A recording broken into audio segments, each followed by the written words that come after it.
Magandang araw po sa inyo lahat. Welcome po sa panibagong video natin dito sa Makapili TV. Ngayon po ang pag-uusapan po natin itong sinampang kaso ni Franz Castro laban dito kay Pangulong Duterte. Ngayon sabi dito ni Banat Bay, drama lang naman daw yung pinaggagawa nito ni Franz Castro kasi alam naman natin mababasura lang itong itong kaso na to eh. Although nabigyan to ng subpoena o nabigyan ng probable cause ng prosecutor, pero pagdating nito sa korte mismo, mababasura lang din ito. Kasi napakalabnaw po ng kasong ito base po dun sa mga napapanood natin, mga komentaryo ng mga abogado, malabnaw po ito.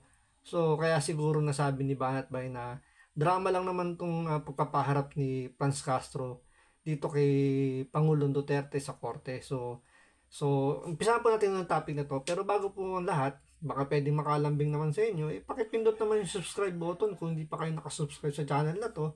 And pakilike na lang din yung video. Wala namang pong bayad yan. So, pindot na muna. So, start na natin tong topic na to. No-show si dating Pangulong Rodrigo Duterte sa preliminary investigation sa reklamong inihain sa kanya ni Congresswoman Franz Castro. Depensa ng kanyang kampo, wala raw natanggap na sabina ang dating Pangulo. Nasa frontline ng balitang yan, si Gary De Leon. Sumugod sa harap ng Quezon City Hall Court of Justice ngayong araw ang iba't ibang militanteng grupo na sumusuporta kay ACT Teacher Representative Franz Castro para ito sa preliminary investigation na reklamong grave threat na isinampa ng kongresista laban kay dating Pangulong Rodrigo Duterte. Hindi naman nagpatig yung supporters ng dating Pangulo. Ang tanong ko ng taong bayan, kayo po ba yung Franz na NPA at komunista? Yun lang ho ang tanong namin eh. Mahigpit ang seguridad sa lugar dahil inaasahang darating sa piskalya ang dating Pangulo matapos ipasabpina. Handang-handa si Castro na maka-face-to-face ang isa sa mga madalas na kritiko niya. A former president, siyempre ako naman ay teacher, tayo ay pakikita naman natin yung respeto natin as a former president. Pero no-show si Duterte na ikinadismaya ng kongresista. As a respondent, dapat hinaharap niya yung kaso niya. Sa halip, dalawang abogado lang ang nagpakita at sinabing wala raw natanggap na sabina ang dating Pangulo. Sinasabi nila, ina-allege nila na wala pa daw natanggap si ex-president Duterte ng subpoena at saka yung aking complaint. So wala pa daw siya natanggap at ngayon tinanggap nung dalawang counsel. So ang ibig sabihin, mag-aantay na naman tayo. Kasunod niyan, nag-ain din na supplemental affidavit si Castro para sa panibagong reklamo kaugnay ng pagbabantaraw.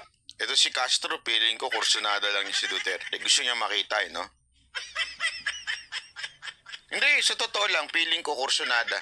Madam, may asim pa ba si Pangulong Duterte sa'yo? Feeling ko, atat na atat ka makita to si Pangulong Duterte.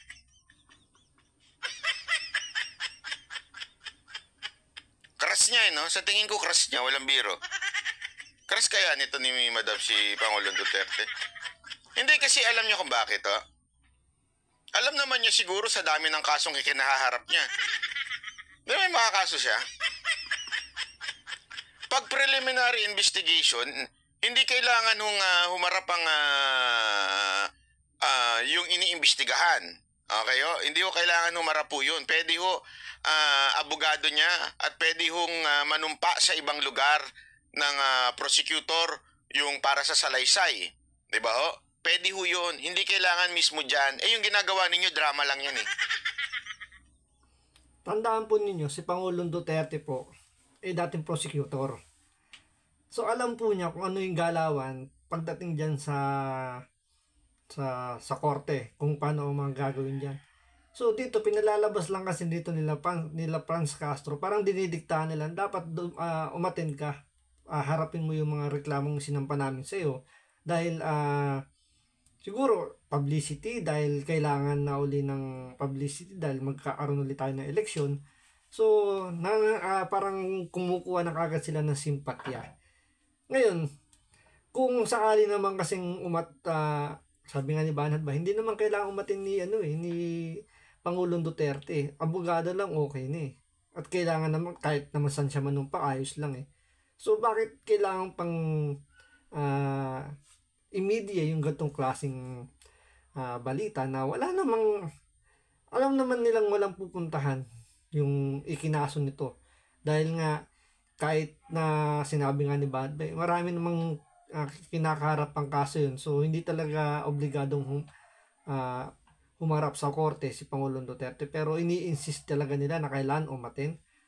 So, masyadong demanding. So, sabi nga ni Banat Bay, crush nyo po ba si Pangulong Duterte? Na parang lumalabas, parang obsessed na po ba kay Pangulong Duterte?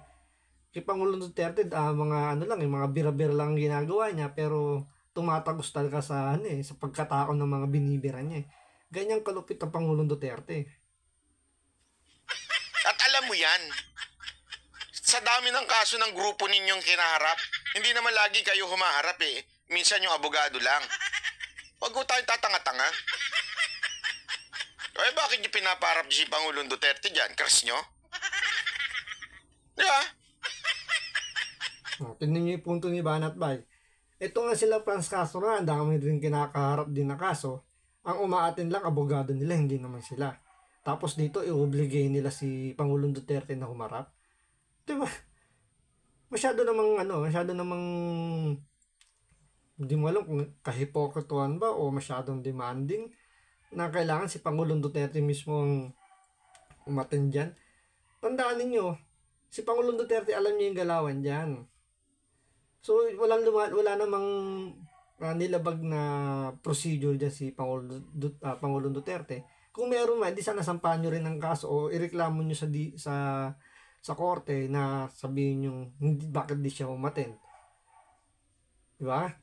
Doon lang medyo malaking punto yung sinasabi ni Banat Bay na dramahan lang naman yung ginagawa niyo dyan. Talagang gusto niyo lang birahin si Pangulong Duterte.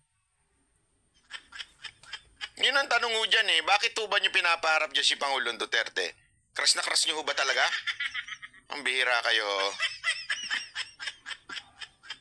Ano mo, sabihin mo lang kung crush mo. Samahan kita sa Davao.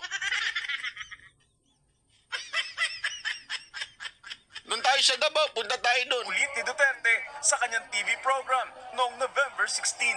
Nagbigay ng 10 araw ang korte para sumagot ang dating Pangulo sa mga reklamo ni Castro. Sa December 15, itinakda ang preliminary investigation.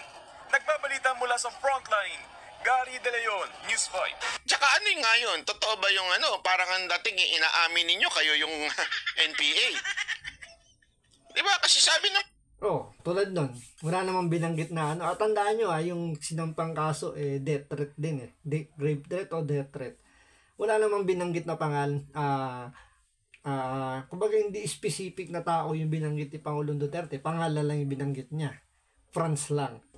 Wala naman sinabi kung sinong Franz yung sinasabi. Malay mo kung si Ka-Franz pala ng NPA yung binabanggit ni Pangulong Duterte. So, ibig sabihin, NPA ka dahil ikaw si Ka-Franz na binutukoy ni Pangulong Duterte. Di ba doon pala medyo basag na kagad sa depensa ni Pangulong Duterte doon Masyado lang kayong nag-react na akala nyo si Pangulong Duterte gumagalaw nang hindi niya naiintindihan yung kanyang sinasabi. Tandaan nyo, si Pangulong Duterte masyadong mautak yan. Alam niyo yung mga ganyang bagay tungkol sa batas.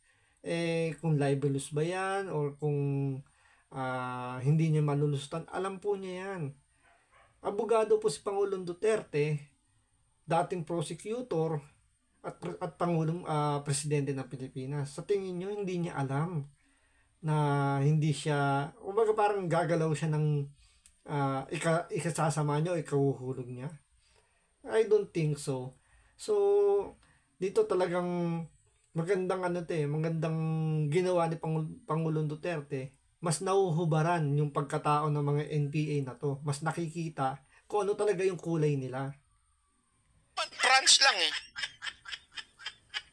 Sabi ni Pangulong Duterte, France lang. Bakit? Maraming si Franz Promaren. Si Francis M. Pwede yun. Ay, sorry. Malangit na pala. Pasensya po. Diba? Wala naman sinabing